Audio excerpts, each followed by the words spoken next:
Chargebacks, dispute management, and the customer experience, grow revenue with a unified digital trust and safety strategy. We really appreciate having everyone here. We're really excited to be able to present this extremely important topic to you today. I'll tell you a little bit about Merchant Fraud Journal, industry publication founded by myself and my co-founder, former fraud industry professionals. We're independent, unbiased. So we're always out there to give the best content possible from an independent perspective, from all kinds of thought leaders on all kinds of topics. And our audience includes the whole spectrum of the industry, from senior decision level makers, small business leaders, everything in between. And we're very proud of that fact, being able to service all corners of our community. So as you know, we try to put out very relevant and very timely content by engaging with our audience so that we can bring together the knowledge from all the different areas of the industry and everybody's different perspectives to try and make a unified place where you can get everything that you need.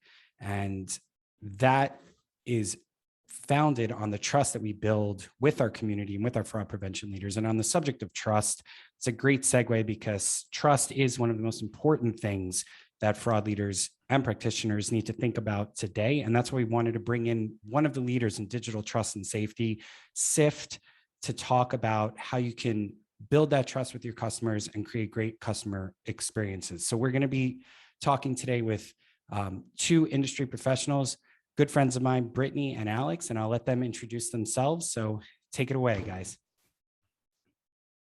Hello, everybody. My name is Alexander Hall. I'm the owner of Dispute Defense Consulting. I have 14 years of experience relevant to fraud and fraud prevention.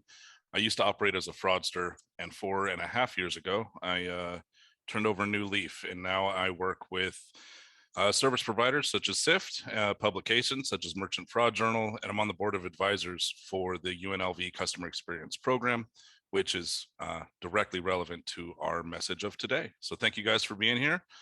Brittany? Yes, thank you. My name is Brittany Allen. I am a trust and safety architect at SIFT. What that means is that I am a former merchant who now works with SIFT in order to inform the direction of the product, to be able to provide this kind of industry education, and just do everything I can to stay on top of current fraud trends and to stay ahead of that curve. So my experience as a merchant was in e-commerce marketplaces. I got my start at Etsy with handmade and vintage goods, then spent a few years at Airbnb, which I'm sure you're all familiar with, and then moved on to First Dibs, which is a luxury marketplace, and lastly was at Let Go, which is a marketplace that focused on secondhand sales. And I'll go ahead and say right now, I hope you can't hear my special co-host who has been locked out of the room, but has apparently decided to be vocal only now. That is my cat, who is not allowed to come in during webinars, and I can already hear him protesting. So we're gonna have some fun. He might get in a little trouble later, but not too much. All right. So let's talk about SIFT very briefly. So SIFT is a digital trust and safety fraud prevention solution that focuses on allowing merchants to unlock revenue without taking on unnecessary risk. We do this by approaching fraud prevention in a transparent and customized way for all of our customers, while also then utilizing the network effect from our global model, which is made up of the 34,000 sites that use SIFT. So we'll have a lot of stories today, both from my experience at SIFT, my experience as a merchant, and everything that Alex has to bring to the table. So please do not hesitate throughout the course of this webinar to throw questions into the chat, because that will be what we are excited to dive into towards the end.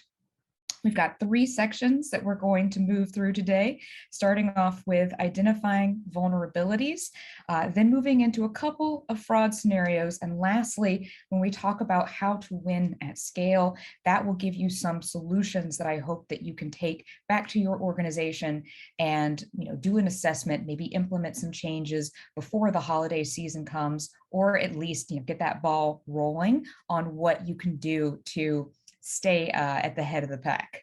So starting with identifying vulnerabilities. This visualization is one of my favorites, and it shows not only the threats that will affect a merchant via the fraud economy towards the right there, but also a bird's eye view of what a trust and safety organization has to deal with or has at their fingertips to use in order to try to prevent that kind of fraud and abuse. So we've got on the left siloed teams, which shows all the different teams that a trust and safety organization will work with. I know personally, in my experience, it felt like we were the most diversified team as far as interacting around the company, and that goes to be, or that proves to be true across multiple organizations. And then down there at the bottom with tool proliferation, that's a representation of all of the different tools that a merchant might be able to leverage or need to use during the course of their fraud prevention program. So I did want to pause here just briefly because I know that when we had earlier discussions about what we wanted to talk about today, Alex had mentioned how some of the fraud schemes that he is familiar with take advantage of one of these bubbles, and that is siloed teams. So to give me a moment to pause, Alex, would you like to chime in on anything about siloed teams? 100%. Thank you, Brittany. So when it comes to siloed teams, what I experienced as a fraudster is that there isn't a sufficient amount of communication that occurs between departments, between different stages of what we're now calling the customer experience or the customer journey. So for example, one thing that might happen in an e-commerce setting is that a fraudster will place an order using very accurate and high level or very accurate information. So the billing, the shipping, the card number, everything all matches, and it all stays on stays accurate to the real information. So a person's real billing information, real shipping information, it all matches. It's stuff from the past, so it all looks good. Well, what the fraudster will take advantage of the silo team setup by contacting customer service and asking to change the shipping address to something else. Well, the customer service team, not being aware of what might happen in relative to fraud, is trying to satisfy the customer. And so, of course, they'll fulfill the request, not knowing that as a fraudster taking control of the whole situation. So that's one example. Another example can live like in accounting. So one way that we used to, or I used to make pretty significant amounts of money was to establish insurance policies on expensive cars. These policies can range anywhere from 10, 15, 20, $60,000 depending on the value of the car, and we experimented. At the onset, everything might look good. It might pass all the security features and all the verifications that go into establishing the payment and paying out an insurance policy for like a year, we'll say. But then a few days later or a week later, we'll call in and cancel it again, and the check will get issued. Well, because the accounting department wasn't aware of the types of methods that fraudsters are employing, they didn't know to think anything of it and just sent a check. So now the fraudster would be in possession of a legitimate $30, $40, $50,000 check that was correctly issued from the accounting department, and therefore had no fear of going and cashing that check. So these are a couple of examples of how fraudsters, at least back in my time operating, would exploit siloed teams based solely on that concept. Brittany? Oh yeah, and that is a horror story. I know of one organization, and I will stay absolutely as vague as possible because it's not a great story to tell, but one where a siloed team, to call out here on this graphic, of the product team, when they developed the admin or back end for this particular merchant, never took into consideration that an action taken by an admin with a high level of permissions and access would ever need to have any kind of second guessing or questioning. And unfortunately, what happened within this organization was that one of those credentials was phished by a fraudster, who then realized what they had, realized that if they were then able to gain access to this admin system with this particular high level, high access credential, that they could pretty much do anything they wanted. And what they chose to do was change the bank account information on a lot of pending payouts for the sort of seller side of this marketplace.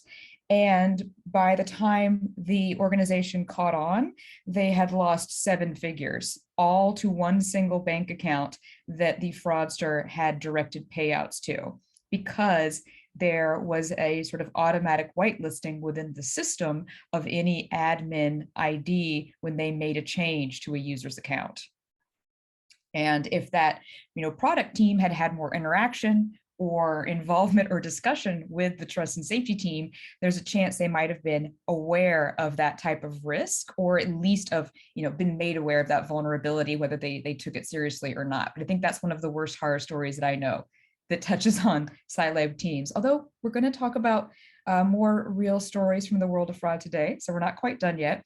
But we do need to transition over to this section on the right of the fraud economy and looking at these three sort of main high-level categories of fraud within content abuse, account takeover, and then any kind of payment fraud.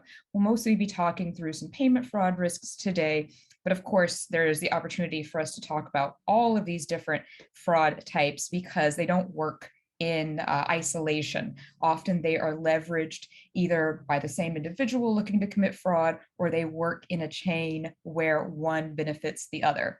But let's move on for how fraud mitigation looks when it is the comparison between a fraudster's actions, which could be single-minded in this very high level example here, but then require a lot of sort of scrambling or unique responses from the merchant. So again, this is extremely simplified, but just talking about one of those examples where a fraudster needs to procure the data needed for fraud. So again, we're not getting so specific. Could be credit card informations, could be stolen wallets, could be accounts, the credentials that have been compromised to be used then for an ATO. Whatever that is, to be able to then set up or get access to said account, to be able to place orders, and to be able to, in this example, end up with a physical good, get the item delivered, and reach the end of their goals. For a fraud professional, that then requires a lot of different and sometimes disjointed responses in their overall strategy. So it could include upfront here, educating customers on how to be safe with their data, encouraging them to use two-factor authentication, for example, and then also meeting compliance regulations, especially when they come to how you store users' data. Moving on then for the account side of it, that could be the way that they approach passwords. How often do they encourage users to refresh passwords? What are the password restoration process after an account takeover? And then how do they verify accounts? All of these might be things that a merchant didn't originally have in their fraud strategy, but needed to implement in response to a threat.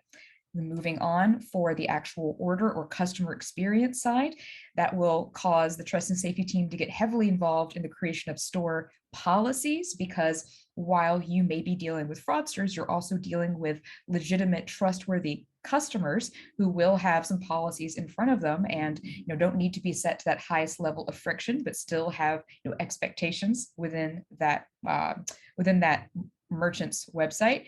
And then lastly, a fraud solution, which we'll talk about a bit more later, since that's what I represent here. So we can move on from that for the moment.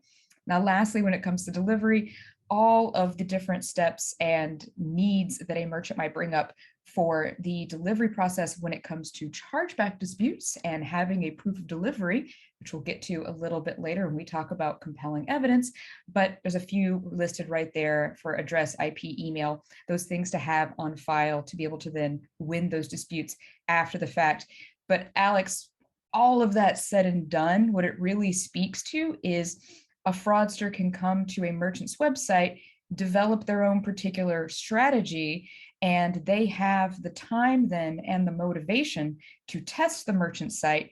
And unfortunately, in some situations, it's up to the merchant to react to those actions in order to try to prevent fraud or respond to fraud and prevent further loss. So I'd love to hear your comments on this.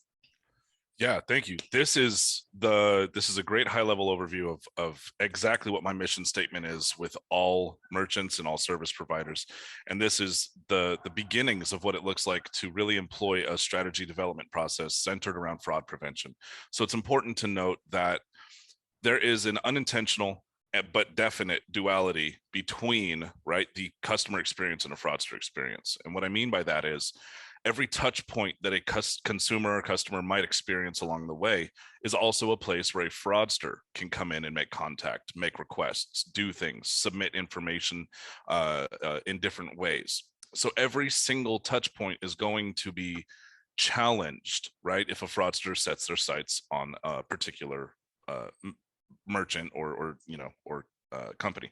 So with that being said, this is really the path that needs to be looked at. And it's the important thing to articulate is that it should definitely be in a proactive approach rather than a responsive approach. So getting your eyes on it early, on the possibility early, will help you to understand where you need to put checkpoint verification and checkpoints across your entire operation, because this is going to be threaded through your entire operation. So for example, when a fraudster goes and buys payment information from the dark web, well, if he goes to a checkout form and he checks out with the payment information under a guest checkout, there isn't a lot of verifications going on there on the front end, and he's going to feel confident in trying to do that. Now, if that doesn't work, he's going to go to the same exact place and try a different way, maybe more accurate information, maybe a matching and billing, maybe a matching billing and shipping information, and then request the change to happen after the fact. So if the fraudster goes and attacks the checkout form in these various ways and doesn't get success, then he'll satisfy the needs of the checkout process and move it into another process. And if that doesn't work, he'll take advantage of the next process. And the way that a fraudster thinks is anything of value can be valuable to them if they do it in mass numbers. So for example, if he does a lick that will, if he employs a vulnerability method, right, that results in like a $20 gift card, but he is able to do it 200 times, right? That might be worth his week, or a $200 gift card and does it 20 times, whatever it may be. And every single touch point is being analyzed by the fraudster. What I tell my merchants is, you need to be analyzing it before the fact as well, and take into consideration every touch point. So I really like this slide. I really like what you're articulating here.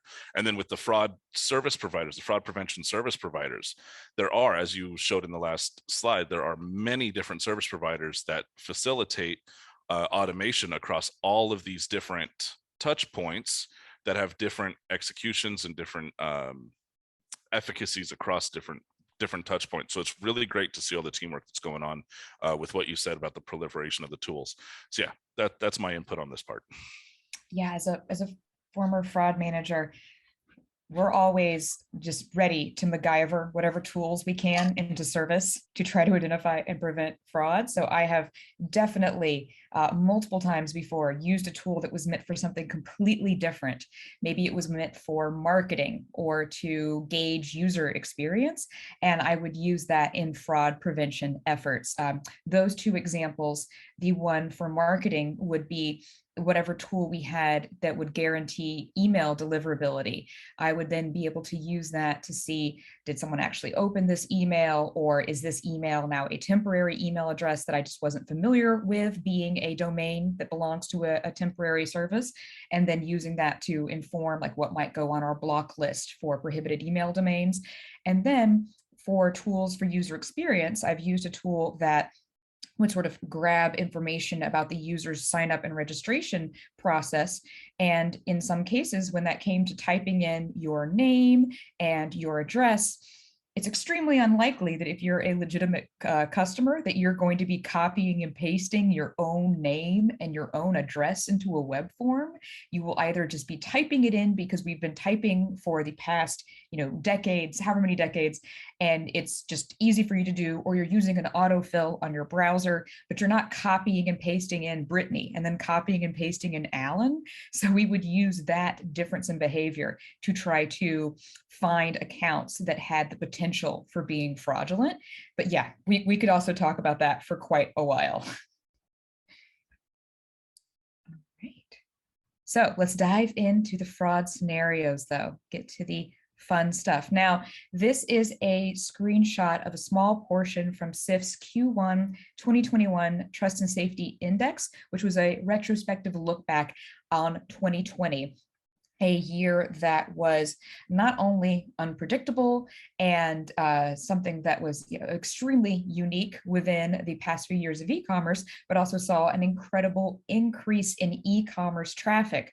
Now, when we looked at the verticals that had the highest fraud rate and were therefore the top targets, we found that that belonged to transportation at number one, then going along to crypto exchanges, gaming and gambling, online travel, and finally dating apps. Now, some of these were situations where, because the overall usage of a particular vertical dropped during shutdowns and lockdowns, looking at transportation for this particular example, then the fraud going through that platform, of course, became a larger percentage of their overall traffic, making their fraud rate go up. So we have a really interesting call out there of not our fraudsters still being able to take advantage of those services and those verticals, even if they weren't able to hail a ride in that moment because their city was on lockdown. They could still try to access accounts. They could still try to get into loyalty points. They could still try to do whatever with the value of that account. And we're happy to do so. Number two on the list with crypto exchanges is sort of the opposite. Now, cryptocurrency is something that also has been around for quite some time, but I think we're all aware that in the past few years, especially, it has exploded in popularity and become more and more mainstream. Well, it remains the preferred payment method on fraud forums, on both the deep and dark web for fraudsters, and it's also becoming more popular for regular folks, which means that it's now accepted as a payment method in more and more places. And as a payment method spreads and expands and becomes more acceptable in different places, not only is that good for the legitimate consumer, but it also means the fraudster has more opportunity to be able to spend that cryptocurrency that they have illicitly gained, whether through a cash out scam or a whole bevy of options. But again, this is my point where I pause and I promised Alex he could tell any story he wants on this slide. So I actually don't know what he's going to say, but I know it's going to be good. So to your point, I love what you said about the transportation thing, because one tool that a lot of fraudsters employ is, like I said in the last one, trying to cash out in different ways. So like you said, loyalty points, I said gift cards, store credit, putting through good transactions and then canceling them for access to a gift card is one lick that exists where you never have to fulfill the order. It never has to make it all the way to delivery. And so when the transportation aspect went down, fraudsters were still employing these secondary forwarders, these freight forwarders that might be in Miami, California, Texas, and I think there's some up in Oregon. It's still very active for what they're trying to do, and they don't really care about the delivery time.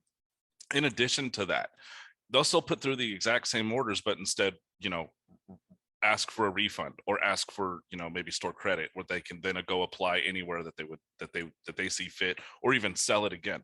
So with the transportation thing, I really like the fact that you brought up those 2 points.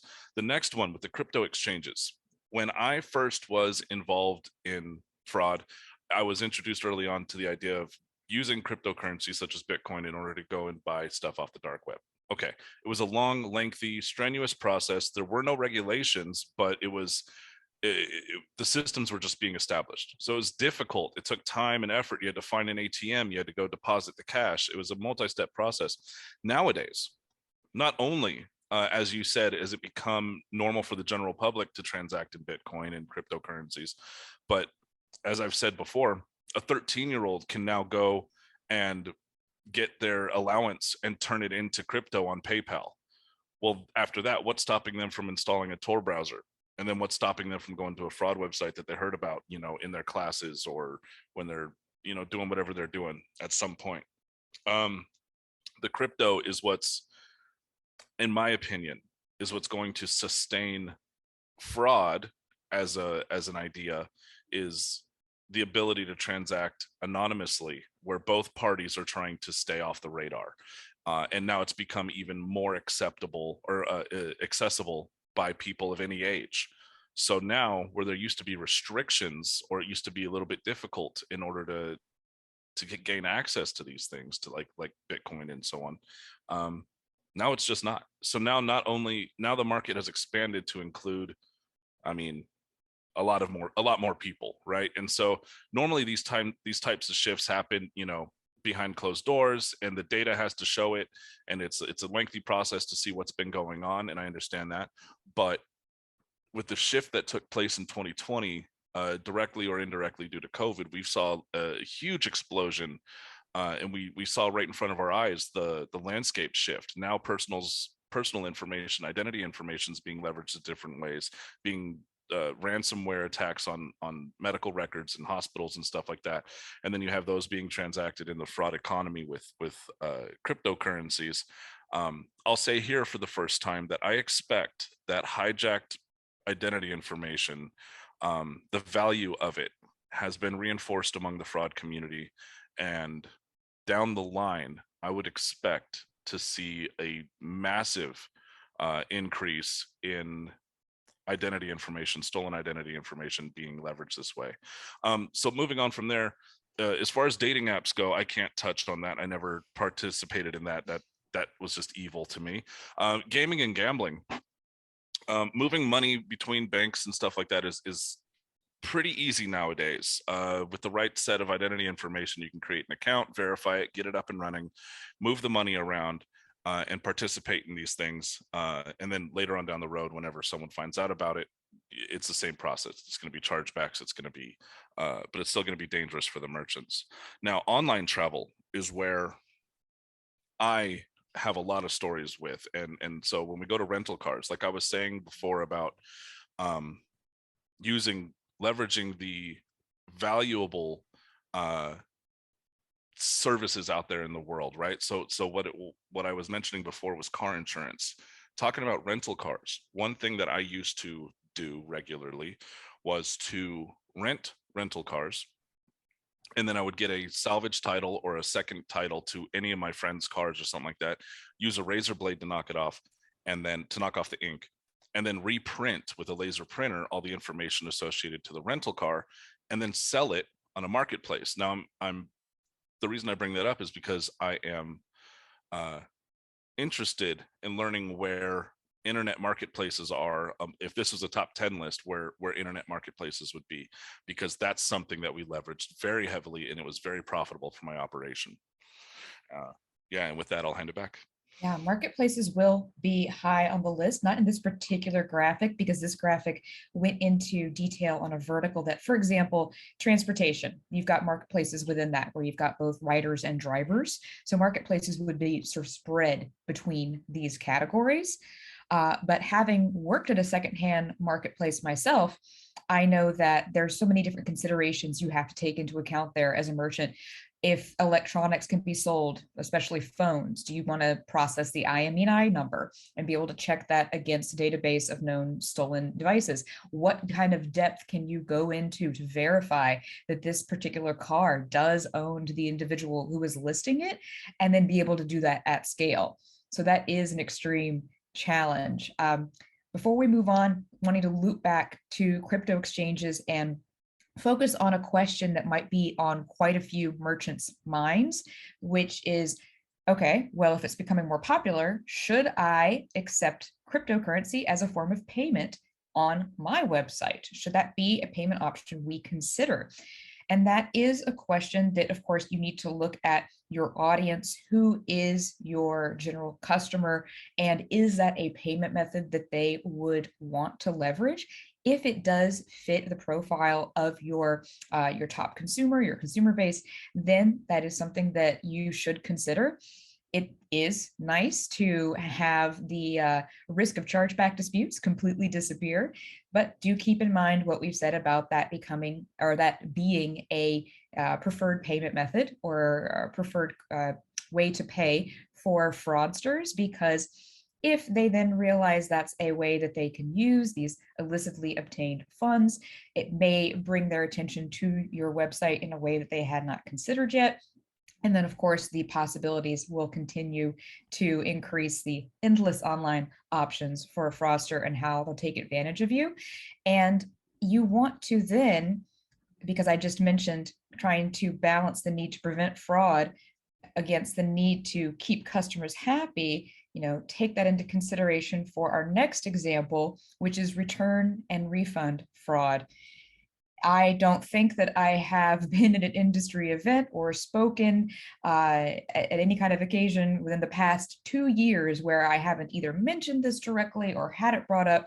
This is so top of mind for merchants because not only is it something that can be done from home by the fraudsters, but it's something that is being offered as a service, so fraud as a service, where you'll see multiple listings and options for, I don't know if I want to say legitimate, trustworthy consumers, but entry-level fraudsters, those who haven't yet perpetrated fraud themselves, but want to see how they can get something for free and are aware of where to look for that information. You'll see them in some instances using this as their sort of entry point to being comfortable with defrauding a merchant. Other entry points we see include food delivery, but this is a good example. So going through the screenshots I've got here on the right, that is a screenshot from a refunding forum on the secure messaging platform Telegram. You see it's very straightforward how he offers or how he provides instructions on how to pay, what to do. We'll even see referral bonuses offered by fraudsters if you refer friends to them, or refunds if you buy more than a certain amount of product. So like buy 4, get your 5th free. Over on the right, that screenshot is one from last year that shows branding for the holiday season. So not afraid to remind consumers early to get their Christmas shopping in, especially in a year like 2021 when supply chains are so constrained. You have to, as a merchant, keep in mind that any sale that you make this year is one where if it doesn't go to that trustworthy customer, it's going to be one where you aren't establishing that long-term lifetime customer value through that sale. And it could just end up, unfortunately, being the target of a refund fraudster or professional refunder. And as you see the article in the middle from Wall Street Journal, return scams jumps as fraudsters exploit e-commerce boom. Alex, I feel like I've talked about refund fraud so much over the past 2 years that I almost don't know like what is the most current thing to mention, just because I feel like we've been going over it at such a high level for so long. But what are any call outs that you'd like to make specifically, say around this holiday season or the few months that all of the merchants in attendance today are about to enter with their highest volume of transactions?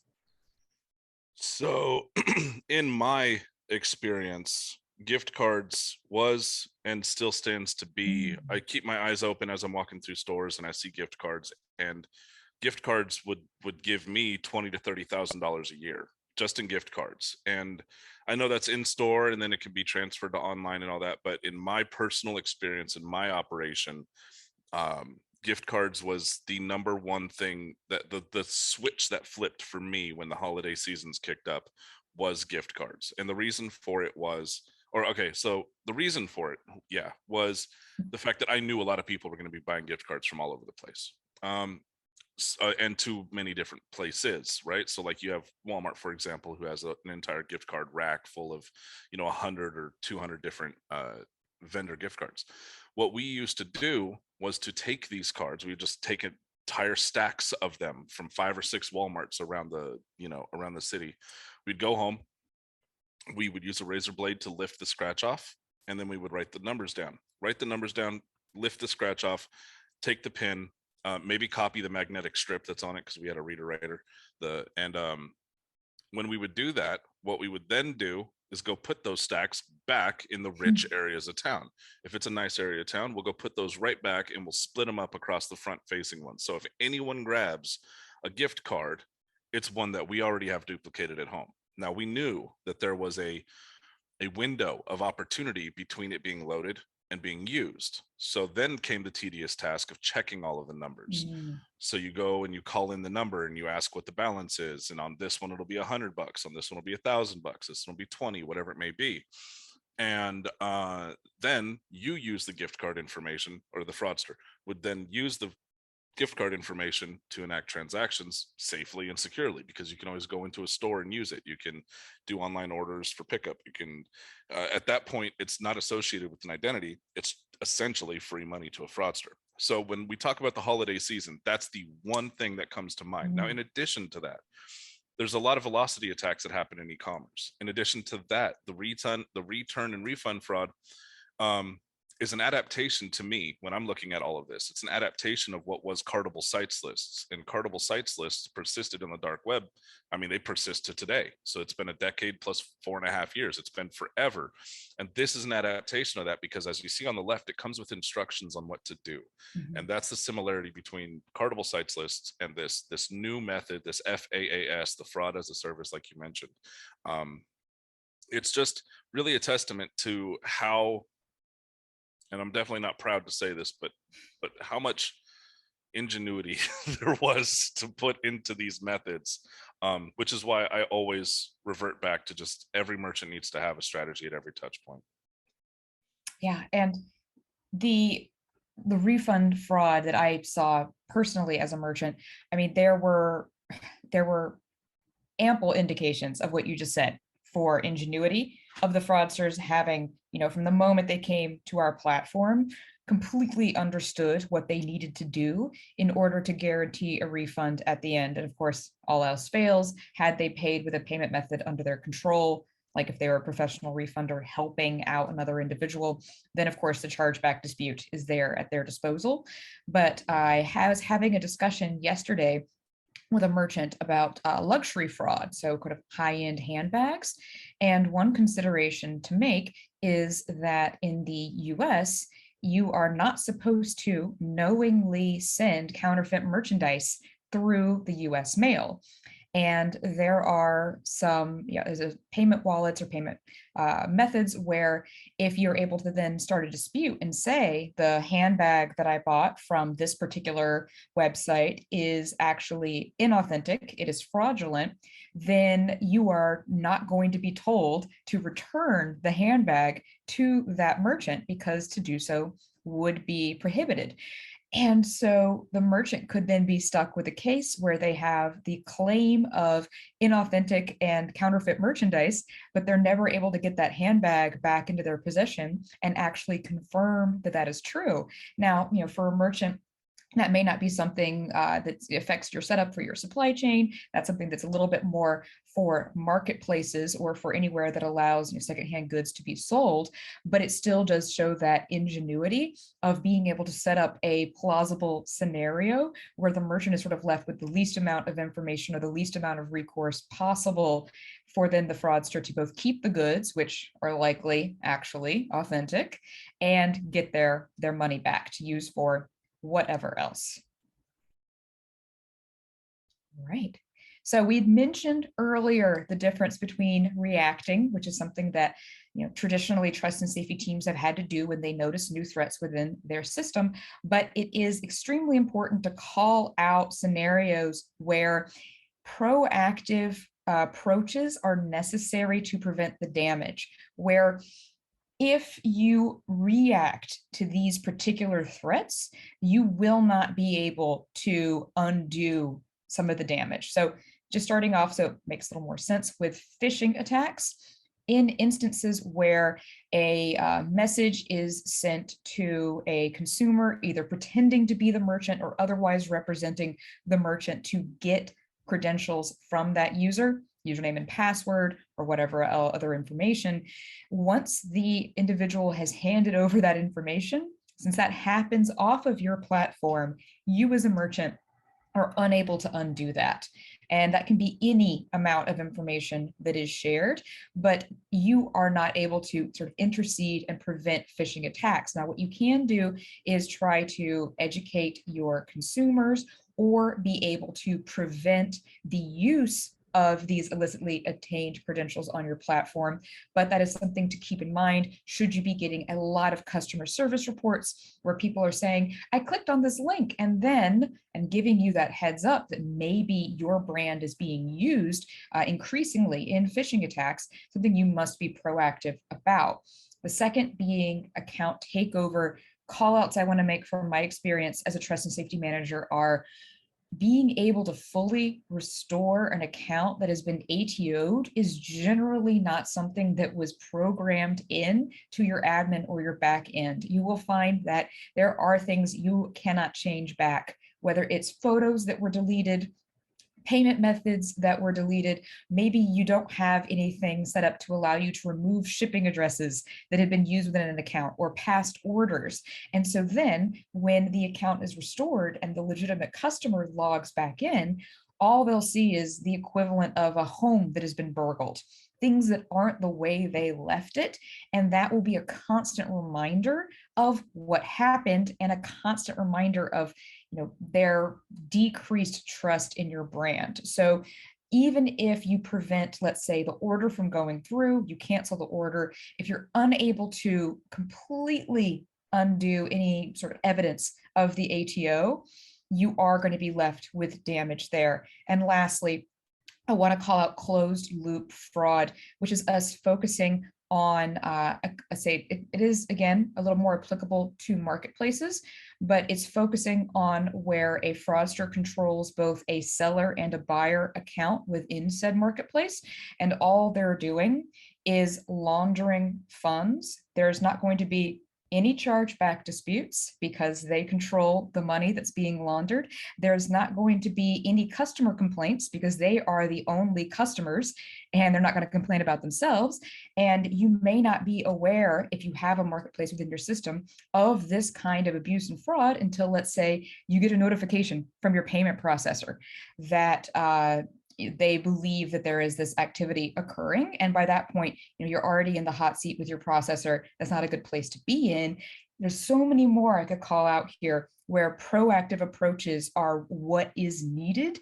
But I want to turn it over to Alex and also then just explain what this image is really quickly. That is a click farm where all of these different devices, in this case, cell phones, are running scripts against particular websites. Not sure which one in this example, but they will be doing exactly what we've been talking about earlier, testing for vulnerabilities and then exacting those strategies at scale. Yeah, that's a lot of craziness going on with this. To just further reinforce the idea of being proactive, one thing that in order for me to achieve my goal with my company and be as effective as I can in fraud prevention, what I really iterate to people is the idea that nobody goes into business with a fraud prevention solution. Nobody needs, right, a security in order to sell a product, right? So you get the business, you store the product, you do the sale, and then it closes. Okay, fraud prevention is always looked at as secondary, and I feel like that's what opens the doors to a lot of fraudsters, because we always look at the small guys, the people who might not have the funds to put in to play a lot of the fraud prevention tactics that are necessary in order to protect both the merchant and your customers, as you're seeing with this slide. Additionally to that, the thing that can really reinforce proactive approaches is the fact that when a fraudster discovers that something works at a merchant, typically what will happen is it's like a shark smelling blood. They're going to tell their friends about it on the dark web. They're going to publish, as you showed in the last slide, they're going to publish instructions. They're going to talk about it. They're going to boast about it. And then everyone's going to attack. And in the time that it takes for a merchant to finally say, hey, this is a bad thing, they have to go through, the entire hierarchy of an organization. They have to justify the approach. They have to go research what service provider should help with this, what kind of data is necessary. The whole process takes time, which makes sense. But within that time, since you determine that we need something, and what do we need, fraudsters are just biting away. They're like piranhas and sharks, just chipping away. And so what I say to everybody that I speak with is get on it today, right? You don't have to dedicate bajillions of dollars and all that crazy stuff. Put eyes on it. Like Brittany said about the use of data across different platforms that you're already farming. Aggregate that data and see what the trends look like relative to your organization. Then you can make a decision as to who you should employ, why you should employ them, and what goal you're looking to achieve with a provision. Yeah, so being proactive, to circle back, being proactive is something I stand behind 100%, and this definitely paints that picture. Exactly. And we are going to get into those strategies in our next session. I did want to quickly call out something, an example from a merchant that I was working with, where they didn't have a very large profile within fraud forums. They weren't seeing quite a bit of fraud. They were kind of flying under the radar. This popped into my head because you mentioned going after the little guys, and they were a little guy that had not been noticed for quite a while, but they filed for an IPO, and I am not lying, within about 2 days of that IPO announcement, boom, I suddenly saw their accounts for sale on Telegram. It was like a fraudster must have been scrolling through the news, thought, I never heard of that site. Oh, they actually have some nice stuff, or this could be usable. And then all of a sudden, there they were, finally being mentioned after years in business and not really getting much attention. So that really can be a change overnight and something to prepare for as your company grows. I can reinforce that real quickly. Go for it. It's important for merchants as they just start, smaller merchants, to understand that whenever you do market yourself, whenever you get these Facebook ads, you're putting yourself everywhere, and fraudsters live everywhere. So when you expand your presence, you are also expanding not only to new customers, but you are definitely expanding into the reach of fraudsters. So yeah, that was a great point. Yeah. Maybe they'll buy some of those shares on Robinhood. We can talk about that another day. All right, so how to win at scale. This is the fun part where we get to go into those examples and strategies and hopefully give you all some takeaways that you can bring back to your business. We're not going to go through all of these categories, but just at a highest level, I wanted to call out that a holistic fraud prevention solution is not just going to be one silver bullet. It's going to be these tools and processes that fall into these 5 categories, going from your reporting, your analyst tools and feedback, workflow and rules automation, your machine learning approach, and then what kind of high volume digestible data are you able to leverage. For today, we're just going to focus on the bottom 2 categories of machine learning and high volume digestible data ingestion. If you have any questions about the other categories, definitely still feel free to put those in the chat because we'll be able to address them at the end. But let's dive in with machine learning. So some examples that I have here for my part of contributing to this slide is to focus on how difficult it is as a fraud agent trying to make decisions in a very limited amount of time, either one by one or working in bulk batches, going through transactions or different points within the user journey, different pieces of identity. The ability to make those decisions in a way that can keep up with the scale of the technology that fraudsters are able to leverage. So in the left graphic, we have a cluster of all of those different points that need to be considered, whether it's identity information, the user's behavior on a site. If you remember back to the beginning when I mentioned the difference between registering and typing in your name or using autofill versus copying and pasting in your name. Then at the bottom, similarity, being able to, if you are working on a trust and safety team where there's 70 agents, how do you know that agent 1 is realizing there's a pattern if they only have 1 transaction out of a recent fraud rings attack, and then the other dozens are all spread amongst the team? So being able to find those patterns, to find what is going on really behind the scenes, and then just any data from the transaction, that can be extremely challenging unless you're able to leverage a machine learning technology to give you that lift so that your team can spend more time analyzing what these patterns and results are, as opposed to trying to piece together the pieces of information themselves. Now, my personal story is represented by the graphic there to the right of showing a login page that also includes social login.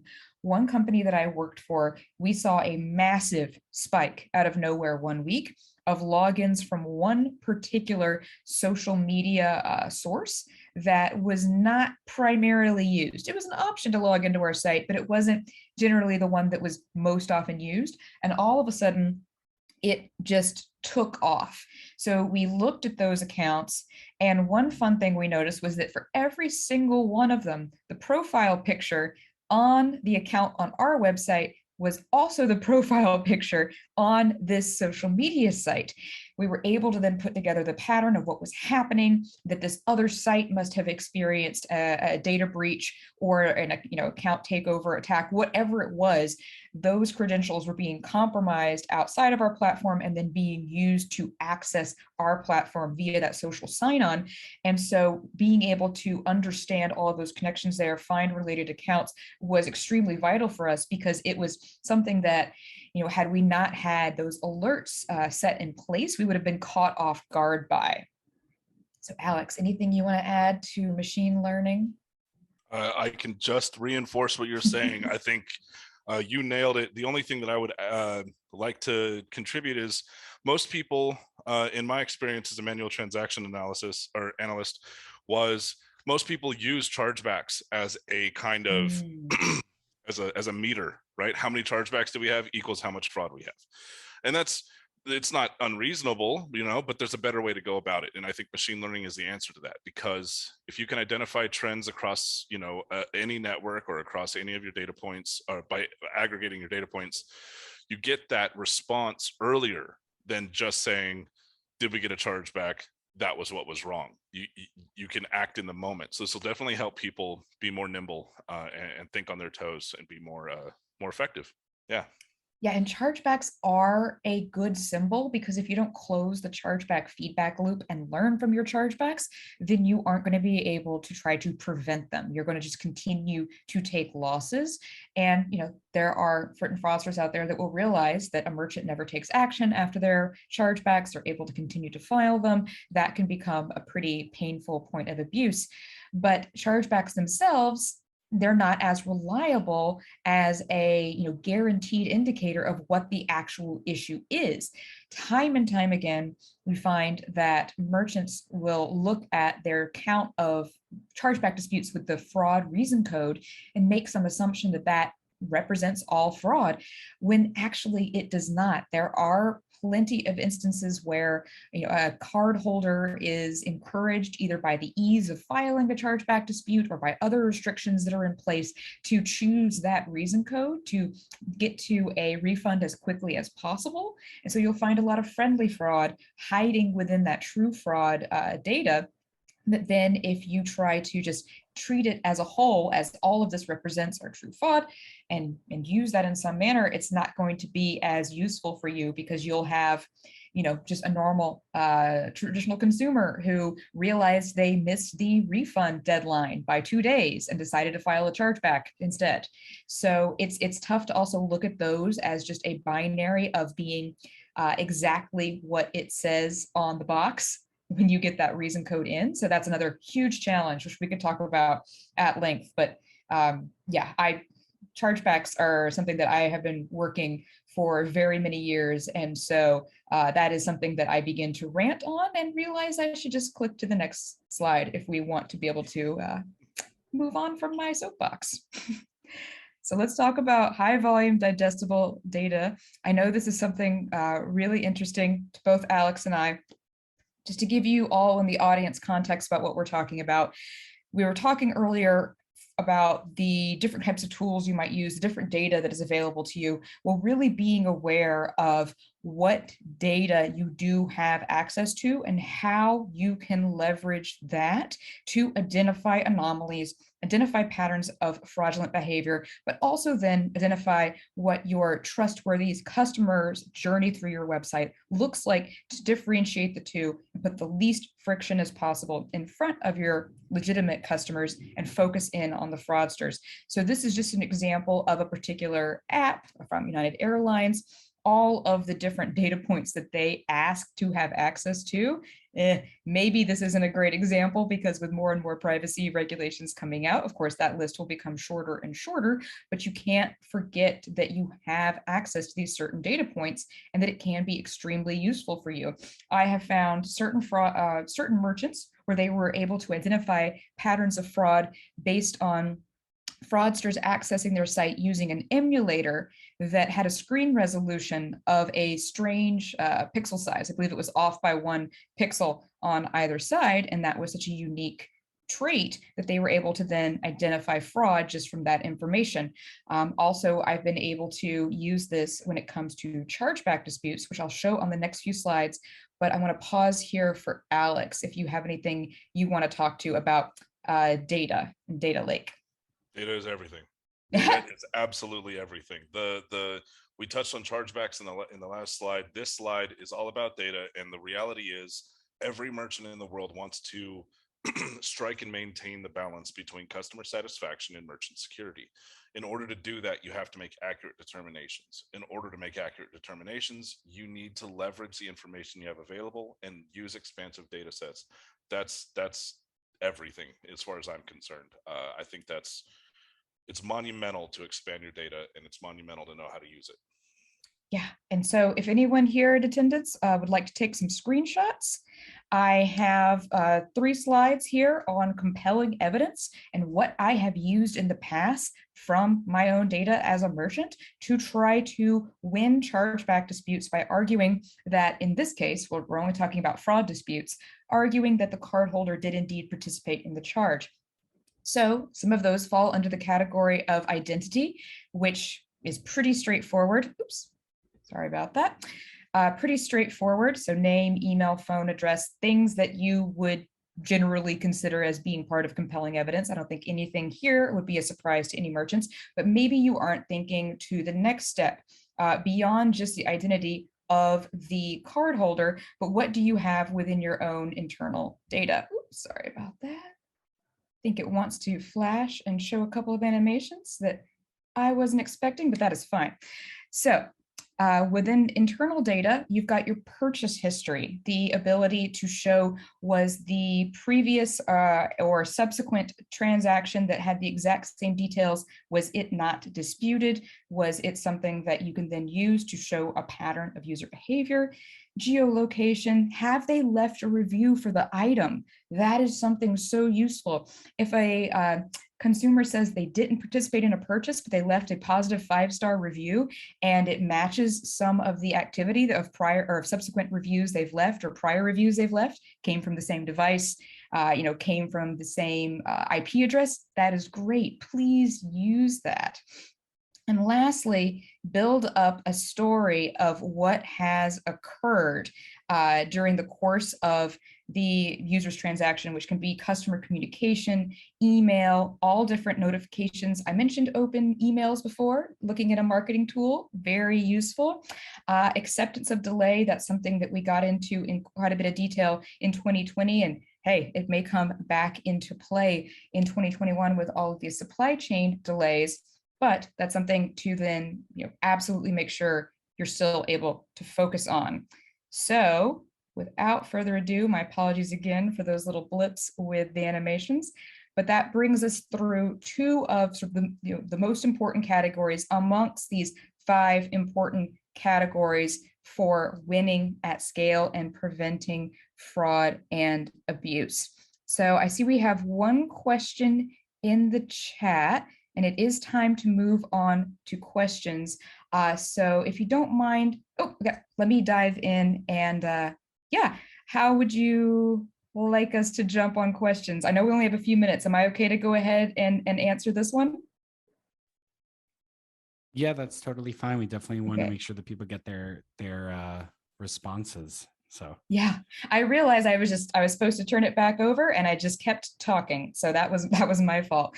But we've got a question in the chat of how can promo codes be used to fight chargebacks? Absolutely. If a promo code was delivered to a consumer via email, then you have that data point to prove that only if they had access to that email address were they able to use the promo code, especially if that promo code is then customized to that user in some way. You can use information proving that they opened the email. If it is a general promo code, it may not be helpful within the compelling evidence, but it's helpful in categorizing the chargeback dispute as either true fraud or friendly fraud, in that, and Alex can likely attest to this, fraudsters aren't going to be very concerned about saving 10% or 15% on an order where they are paying using stolen funds. Absolutely. Yeah, we didn't care. There's no reason for a fraudster to worry about the 10-15%. So it would definitely be less likely on a percentage based one to think that it was a fraudster. However, on promotions where it's buy one get one, things like that would be a little bit different. Yeah. And then I think we had one more question. If you want to kick that over to Alex with the last minute or so that we have, I think we'll be good. All right.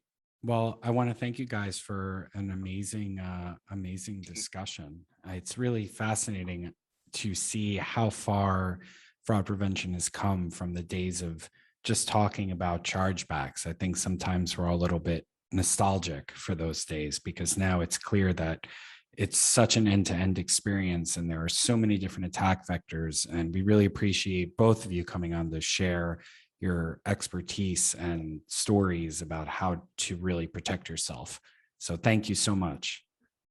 Thank you. Thank you for having me. All right. So if there are no more questions, thanks everybody for attending. We'll be sending out a copy of the webinar along with an additional report that'll dive into some of the issues here even a little bit more. And before you guys sign off, why don't you let us know where we can find you or get in touch with you on the web? I know that Brittany, your information is here, but say it out loud just in case, and then we'll sign off. All right. If you would like to reach out, I can be reached at ballen, or as my coworkers say, ballin @sift.com. But also please find me on LinkedIn. I love to share news stories about fraud. I love to get into discussions. So I am happy to connect with anyone who would like that. And then thank you all again for attending. All right. And Alex?